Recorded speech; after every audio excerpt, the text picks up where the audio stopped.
All right, it's time to welcome my live studio guest for this week's show, Art School Girlfriend. It's back with new music, and Polly is here. How are you? How's your summer been? I'm good. How are you? I'm really good. It's lovely to see you. Yeah. Obviously, previous guest on the show, so it's been a little while when you last had music, which was 2023. I know, and I still got lost on the way here. Did you? Yeah. I was thinking about that because I was trying to think about when that was, and I remember it was during the summer, so Yeah. it feels like that album was very much a summer album, and this new music is very much autumnal. So yeah. Well, thank you for coming in and delivering the tune pretty much hot off the press. It launched last night, in fact, and it's a tune called Love You All the Time. So when did you find yourself writing this new chunk of music? I think I started, it would have been in the February February 2024, and I'd optimistically aimed to get it finished by the end of the year. And I went on tour in America with my wife, Marika Hackman, in September that year, and I had played some of the new stuff live.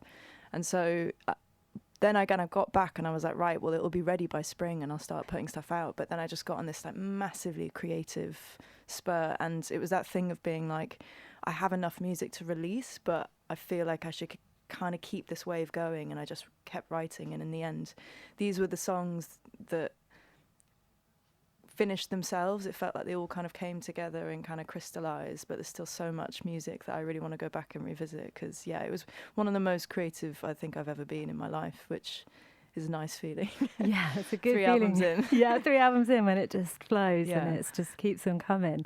And this is like self-producing, self-making in your studio. Yeah. I remember, last time you came in, you just got the studio after Oh, had I? Okay, the pandemic Yes. situation, which was half your living room a studio and half your living room a living room. Exactly, yeah. So, I built the studio, and it was like, it became like an obsession to kind of get it set up right. So, like, every other week I'd get everything back out, unplug everything, replug everything back in.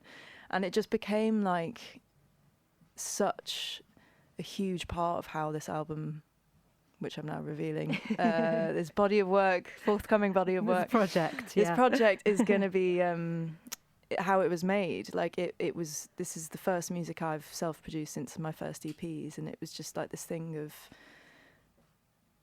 having a space to just play and tinker and kind of go down these rabbit warrens. And it really felt that I was getting back in touch with like a way of making music that was like me in my room as a teenager, and kind of keeping everything secret and just not really worrying about what it was going to be, because I think this also came at a time where I was also wondering whether I wanted to kind of carry on doing music in this way of like mainstream, like releasing it and doing the kind of whole cycle. I was getting a little bit disenfranchised, and I was like, well, maybe I'll just stop Art School Girlfriend and just make music for the pleasure of it, and I'll keep the studio and I'll just come here and make every day, and I don't have to put it out. And I was like, well, if I'm going to keep coming here every day making music, then I might as well put it out. And if I'm going to might as well put it out, I might as well put it out as Art School Girlfriends. It became this like kind of like brain loop, which made me carry on exactly as I was, but with a completely different mental state. And so it became completely about the process.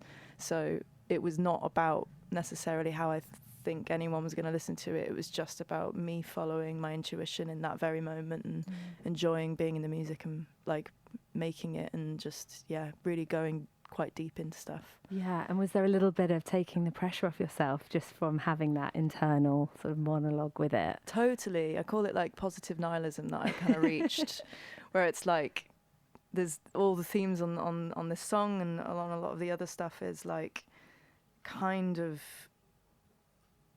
the optimistic way of looking at like giving up hope, in a way of being like, well, we might as well just make the most of the present, and although these things are really difficult, like kind of here we are, but we have each other and we have all this good stuff. And so even like this track, which is like a love song, it's kind of like, well, a love song in despite of things, which I think is probably what a lot of people are feeling right now. Yeah. Can you talk a bit more? Yeah, it's about like the resilience of love, isn't it? And can you talk a bit about that and exploring emotional territory? Yeah, I mean, it's really interesting because this is quite like it really marries two of my loves, which is like shoegaze music and like ambient music, and then like kind of like techno beats. The rest of the album is not kind of down that techno vibe. It's a little bit more kind of detailed and interestingly not chilled, but yeah, atmospheric and existential. But this one, I just when this that I literally loaded up a sound and was kind of playing with it, and then that first kind of opening kind of guitar synth sound just came out on the keys, and it was just like one of those moments, and then the song just like wrote itself in like an hour, and then you kind of can't remember how it happened. But I just remember thinking this is really special, and it just popped out, which is always a good sign. Yeah, it's definitely a bit ravey. Yeah. Put that down. I love it. I love Crying it. in the club as ever. Yeah, crying in the club. I love it when you go a little bit more. Yeah. That sort of driving techno beat just weaves in. Was there anything that inspired the beat and the synth line that it brings so much to the track? I have a thing where most of the music I listen to has a 4 on the floor. A lot of the stuff in my radio show, and obviously my DJ sets. Like I love kind of left field lo-fi dance music. It's like I just love it so much. But I have this thing where if I try and put a 4 on floor in any of my music, I give myself the ick. I don't know what it is. It just feels. I end up in the end doing kind of different beats and doing a lot of kind of more electronica or like future garage beats or whatever. But this one, it was just undeniable that it had to be 4 on the floor, and there's kind of like, those kind of relentless techno hi-hats. It took ages to perfect those, but yeah, I was super happy with it in the end. Yeah. Well, I think we should hear it. Yeah. So this is the brand new Art School Girlfriend track. It's called Love You All the Time, and we'll chat more with Polly after this.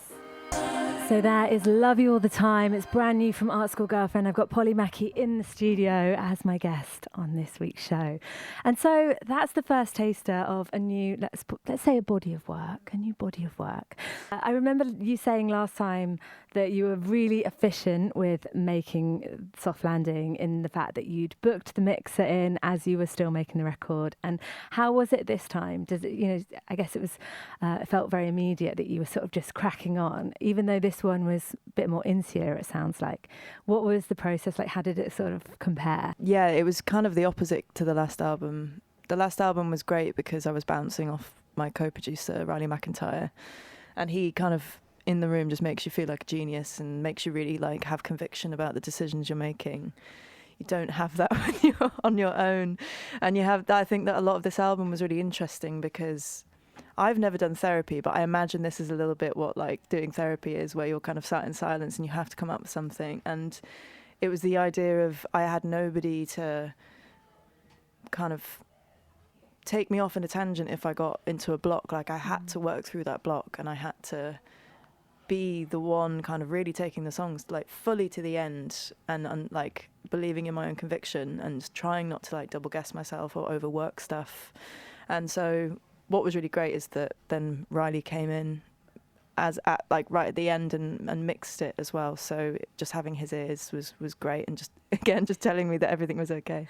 But my wife as well, she's an amazing producer, and so having her just like listen to stuff. And there was one track on the album that I was going to get rid of that she said is like one of the best thing I'd ever written, and if it wasn't for her, I literally would have put it in the bin. So I think having, even if people aren't coming into the studio and necessarily getting involved in the music, which she actually did with that track towards the end, she kind of helped me co-produced it because I'd completely run out of steam.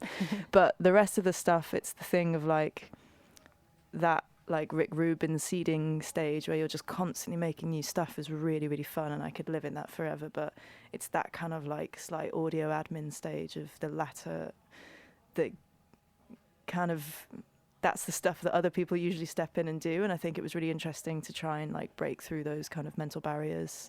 But again, it made me come up with some of my best work, and I think now I've kind of like therapy discovered a little bit more about myself than I knew before. Yeah, the voyage of discovery that you go on making a record. And did you find the album format, once you had suddenly made all this stuff, that actually that was really nice, sort of sequencing and making more of a a journey for people with the bunch of tracks that you made? And there was one track I had which literally I wrote the vocal for and finished it like the day before the deadline of the mix. And so it's gone from like tracks that have, like a year and a half old and have been ready for ages that I've played live, and then ones that literally the day before it's all getting kind of finished, I come up with a new thing for, and it's now one of my favourite songs. So I think that's the thing now, having a studio and having a space to just constantly make in, it kind of unhooks my brain from this idea of cycles. And I think going forward, as much as I love creating an album, like I quite like the idea of just kind of continuing putting music out, like whenever it gets finished, and then maybe they collect as an album kind of thing. So yeah, I think I'll be experimenting a little bit more going forward in terms of like how to release music for sure. Yeah. Have you figured out how to play new stuff live? Is that in the works? Are there live shows? Is it all TBC? There will be live shows. I actually came up with a new kind of live setup last summer for this American tour that I was doing and some other festivals, and it's very much like me and the machines. And so like I've got this thing where like I've got all these modules that are being sent MIDI, but then I'm like looping my own guitar and voice and things, and it's like it means that the same show never quite happens twice, and I can like play with other musicians when I like as well. So it's very much like crossing that thing of like live band and this kind of like more electronic setup, which I've kind of been trying to perfect for years, and I think I've kind of finally done it, which is great. Yeah. And more remix albums? More remix albums, absolutely. I think I'll probably do quite a few of the remixes on this one though, which will be fun. I feel like Love You All the Time, I mean, that is waiting for the full rave in the club experience. Yes, and then the full like ambient. And the full, yeah. and the full sort of beautiful. Yes, it'll be fabulous. Well, that's so exciting. And thank you so much for coming in. I want to finish with a track from Soft Landing, which we got in 2023, Close to the Clouds. And there's probably been a bit of distance between now writing and recording and releasing that record. What does it mean to you now, this track? I haven't listened to it in ages, actually. So this is going to be really interesting listening to it. I think that it is that thing where you kind of take for granted how much your like skill set changes and your taste changes and what it is you want to say. Like, because obviously that I only made that 3 years ago, but it feels like a completely different time. And yeah, the things I was thinking about and the way I wanted to make music was very different. And I don't feel like I've changed much, but obviously these things evolve quite strongly. So yeah, it'll be really interesting to hear. Awesome. Everybody go and check out the new Art School Girlfriend track, Love You All the Time. It's streaming everywhere right now, isn't it? Thank you so much for dropping in, Polly. Thank you so much for having me again. And thank you, as always, for the music. Let's finish with this. This is Close to the Clouds.